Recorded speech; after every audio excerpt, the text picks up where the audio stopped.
Hello everyone, welcome to my channel. तो आज एक नई जानकारी के साथ बात करने वाले हम नचिकेता के बारे में। ये कहानी आपको अच्छी लगे तो इसे लाइक, शेयर और कमेंट पक्का कीजिएगा। तो शुरू करते हैं। नचिकेता की कथा कठोप उपनिषद से ली गई है। एक पिता के उसके पुत्र पर सर्वाधिकार की कहानी है, जिसमें वह अपने पुत्र को स्वेच्छा से यमराज को दान देने का प्रण करते हैं। नचिकेता के पिता का नाम वाश्रवा था। एक बार नचिकेता के पिता ने स्वर्ग प्राप्ति के लिए यज्ञ का आयोजन करवाया। इस यज्ञ को करवाने से पूर्व उन्होंने घोषणा की कि अगर उन्हें यज्ञ के द्वारा अभीष्ट की प्राप्ति होगी तो अपनी संपूर्ण संपत्ति तथा अधिकृत सभी वस्तुएं, भूमि, पशुधन, धन, जितनी भी संग्रहित वस्तुएं हैं, सब दान में दे देंगे। और इसके बाद उन्होंने यज्ञ शुरू कर पाया। जैसे ही यज्ञ की समाप्ति हुई, अपने वचन के अनुसार वाजश्रवा ने अपनी समस्त वस्तुएं, संपत्ति यज्ञकर्ता ब्राह्मणों और पुजारियों को दान दे दी। इस तरह से पिता को अपनी सभी वस्तुओं का दान करते हुए नचिकेता देख रहा था। तो उसने अपने पिता से कहा, पिताजी, आपने तो सभी वस्तुएं जो आपके अधिकार में थी वो दान में दे दी। अब आप मुझे दान स्वरूप किसको देंगे? नचिकेता के पिता ने उसकी बात का कोई उत्तर नहीं दिया, परंतु जब नचिकेता ने इसी प्रश्न को कई बार पूछा तो गुस्से में आकर कहा, मैं तुम्हें साक्षात मृत्यु अर्थात यमराज को दूंगा।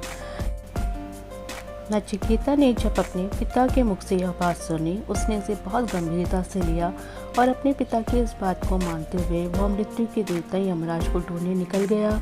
इस तरह ढूंढते ढूंढते वह मृत्यु के देवता यमराज के महल में गया, परंतु महल के बाहर द्वारपालों ने उसकी राह रोककर पूछा कि वह किससे मिलना चाहता है। बालक नचिकेता ने उत्तर दिया कि वह यमराज से मिलना चाहता है। उन्होंने बालक से यमराज को मिलने का कारण आश्चर्यचकित होकर पूछा कि क्यों? यमराज देवता का सामना करने का साहस तो किसी में भी नहीं है। जब नचिकेता ने अपनी कहानी उनको सुनाई तो द्वारपालक ने उसे प्रतीक्षा करने के लिए कहा, क्योंकि उस वक्त यमराज अपने राजभवन में नहीं थे। वो किसी महत्वपूर्ण कार्य हेतु बाहर गए थे। उनके वापस आने में 3 दिन शेष थे। द्वारपालों ने नचिकेता को बताया कि यमराज 3 दिन बाद लौट कर आएंगे। वो चाहे तो उनके आने से पूर्व लौट सकता है, नहीं तो वह प्रतीक्षा करे। नचिकेता ने यमराज की 3 दिनों तक प्रतीक्षा की और जब यमराज लौटकर अपने राजभवन में आए और उन्होंने एक नन्हे अतिथि को इतने अधिक समय तक उनकी प्रतीक्षा करते हुए देखा तो उन्होंने उस बालक पर क्रोध करने की अपेक्षा दुख प्रकट किया। उन्होंने उसकी पितृभक्ति से प्रसन्न होकर 3 वर मांगने को कहे। नचिकेता ने यमराज की बात सुनकर पहला वचन यह मांगा कि उसके पिता का क्रोध शांत हो जाए और उसे पहले की तरह प्यार करे जैसे करते थे। यमराज के तथास्तु कहने पर उसने दूसरे वर में स्वर्ग प्राप्ति करने का वचन मांगा और यमराज ने उसको ये वचन भी दे दिया। तीसरे वर में नचिकेता ने यमराज के सामने आत्मा के रहस्य की बात की। यमराज ने पहले 2 वचनों को सहर्ष देना स्वीकार किया, परंतु तीसरे वचन के लिए वह स्वयं असमंजस की स्थिति में पड़ गए।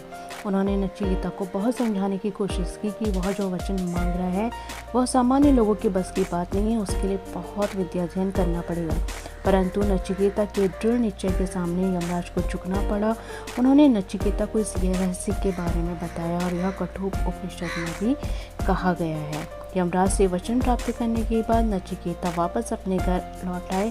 तब तक उनके पिता का क्रोध शांत हो चुका था और वह अपने पुत्र की प्रतीक्षा कर रहे थे।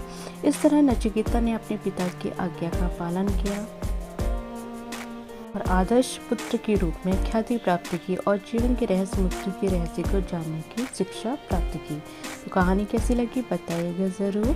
Thank you.